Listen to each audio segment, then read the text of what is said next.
Hello दोस्तों, welcome है आपका हमारे यूट्यूब चैनल में। कर्मचारियों, पेंशनर्स और फैमिली पेंशनर्स के लिए मैं 4 बड़े अपडेट लेकर आया हूँ। बहुत इंपॉर्टेंट ये अपडेट्स हैं आपके लिए। डीए और डीआर पर एक बहुत बड़ी खुशखबरी मिलने वाली है। दूसरी बड़ी जो है अपडेट है, फरवरी मंथ की पेंशन और सैलरी में रिलेटेड एक इशू हुआ। उसी क्या वो इशू था, क्या वो आपको अफेक्ट करेगा, वो बताने वाला हूँ। तीसरा बड़ा अपडेट देने वाला हूँ मैं 18 मंथ्स के डीए और डीआर के एरियर्स में आपके खातों तक पहुँचने तक पूरा क्या अपडेट आया, वो भी मैं बताने वाला हूँ। एंड लास्ट फोर्थ बड़ा अपडेट आया है आपकी बेसिक पेंशन में 20% और 30%, 50% और 100% बढ़ोतरी को लेकर के एक सर्कुलर जारी हुआ था। उस सर्कुलर में क्या नया अपडेट आया, वो भी इस वीडियो में आपको बताने वाला हूँ। आप सभी को बताया कि मैं काफ़ी दिनों से ये सीरीज़ लेकर आया हूँ, जिसमें हमारे चैनल पर 7:30 से 8 बजे के बीच में एक इम्पोर्टेंट वीडियो अपलोड होता है, जिसमें आपके सारे दिन भर के बड़े अपडेट्स होते हैं। और वो अपडेट्स आपको देखने के बाद पूरे दिन भर की खबरें और न्यूज़ और अपडेट्स आपको देखने को मिल जाते हैं। इसलिए अगर आपने हमारे अभी तक चैनल को सब्सक्राइब नहीं किया है तो ब्लैक बटन को प्रेस करके चैनल को सब्सक्राइब कर लीजिएगा। साथ ही साथ घंटे के निशान को यानी बेल आइकन को प्रेस करना बिल्कुल मत भूलेगा, तभी आपके पास हमारी वीडियोस की लेटेस्ट नोटिफिकेशन आ पाती है और आप हमारी वीडियोस को इसी तरीके से आगे भी वॉच कर पाएंगे। बेसिकली जो पहली बड़ी खबर आ रही है वो आ रही है महंगाई भत्ते और महंगाई राहत के जो है जनवरी 2024 के अनाउंसमेंट को लेकर के। अभी ऐसा कहा जा रहा है कि आपका जो महंगाई भत्ता और महंगाई राहत जो है, जो 4% तय हुआ है, वो कोड ऑफ कंडक्ट यानी कि आचार संहिता लगने से पहले उसके अनाउंसमेंट देखने को मिल सकती है। और मोस्ट प्रोबेबली चांसेस हैं अगले मंथ में कोड ऑफ कंडक्ट लग सकती है। तो जिसके चलते जिसका कोड ऑफ कंडक्ट का अनुमान लगाया जा रहा है मीडिया में भी, और उसके चलते जो है हो सकता हो आगे आने वाले दिनों में, वैसे यूजुअली आपके मार्च के या होली के बड़े त्यौहार के आसपास ही आपका डीए और डीआर का अनाउंसमेंट किया जाता है। लेकिन इस बार जो है हो सकता हो कि कोड ऑफ कंडक्ट या आचार संहिता लगने से पहले आपकी जो है महंगाई भत्ते और महंगाई राहत में अनाउंसमेंट देखने को मिले। अगर ऐसा होता है तो कर्मचारियों को थोड़ा सा पहले डीए और डीआर के अनाउंसमेंट देखने को मिल सकती है।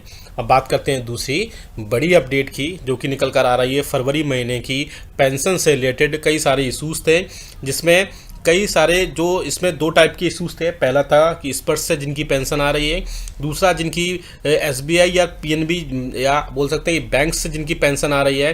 तो पहले मैं बैंक वालों को बता दूं कि बैंक से जो पेंशनर्स पेंशन ले रहे थे, बैंकों ने फरवरी मंथ की पेंशन क्रेडिट कर दी है और आपको जल्द से जल्द आपके खातों में आपको जो है आपकी पेंशन देखने को मिलेगी। साथ ही साथ वो पेंशनर्स जो स्पर्श पोर्टल से लेते हैं, उनका पेंशन जो है प्रोसेस में लग गई है। उनकी पेंशन 29 फरवरी तक खाते में उनकी आ जाएगी। और कई सारे टेक्निकल चैलेंजेस थे, वो चैलेंजेस को दूर करने के बाद या टेक्निकल ग्लिच थी, जिसके कारण आपके पास कई बार मैसेजेस नहीं पहुंचते हैं।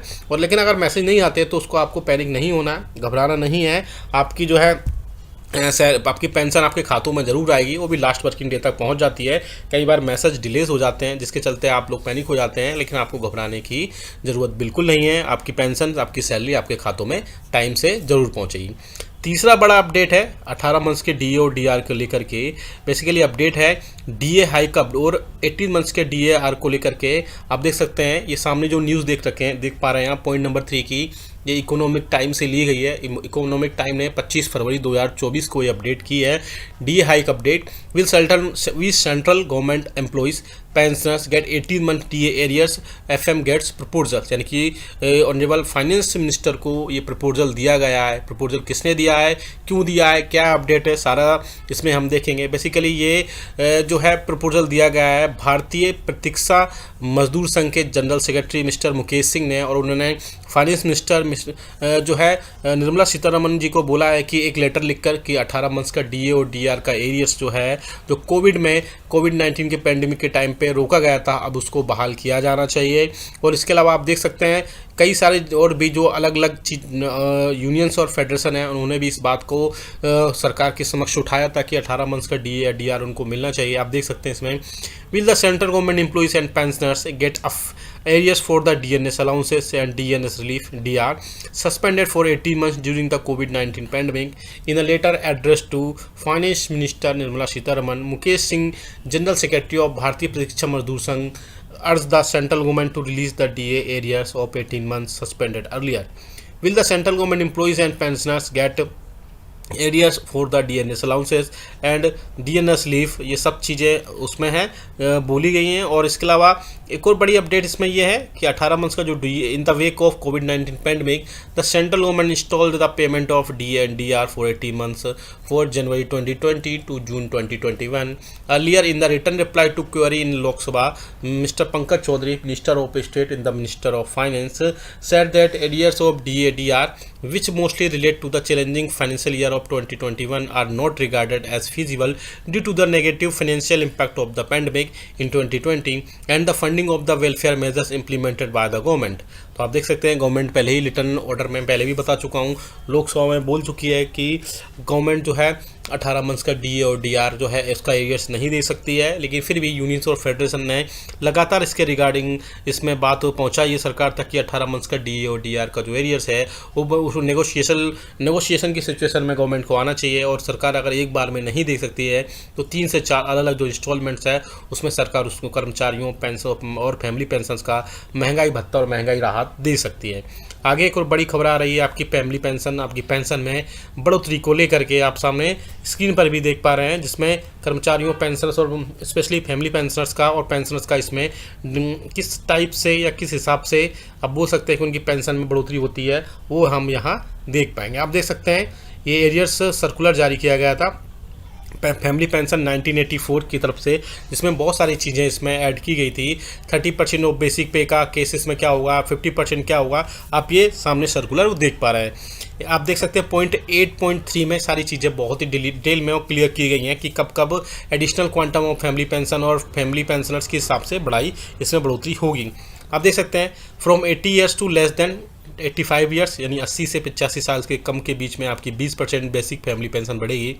दूसरा आप देख सकते हैं 85% से 90 ईयर्स से कम में आपकी 30% ऑफ बेसिक फैमिली पेंशन बढ़ाई जाएगी। तीसरा आप देख सकते हैं 90% से ऊपर लेकिन 95% से कम में 40% आपकी बेसिक फैमिली पेंशन बढ़ाई जाएगी। साथ ही साथ नेक्स्ट देख सकते हैं from 95 years to less than 100 years के बीच में 50% ऑफ बेसिक फैमिली पेंशन में बढ़ोतरी की जाएगी।